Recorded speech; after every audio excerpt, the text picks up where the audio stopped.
আপনাদের অনেকে রয়েছেন যারা বাড়ির জন্য 5 বছর 6 বছর ধরে আবেদন করেছে। আমরা বারে বারে বলেছি যে বাড়ির টাকা কেন্দ্র আটকে রেখেছে। আজকে প্রায় 1 মাস হতে চলল, 30 দিন হতে চলল, এখনো পর্যন্ত শ্বেতপত্র প্রকাশ করতে পারেনি।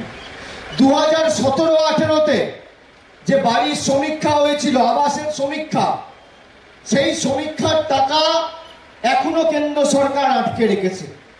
আমি আপনাদের বলছি, এই কুচবিহার থেকে জগদীশ দাকে জেতান।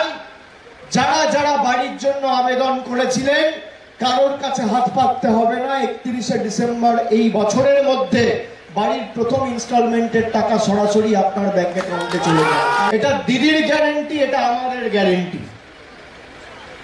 আর মোদিজি গ্যারেন্টি দিয়েছিল কি, সবাই 15 লাখ টাকা করে পাবেন। পেয়েছেন? 15 টাকা পেয়েছেন?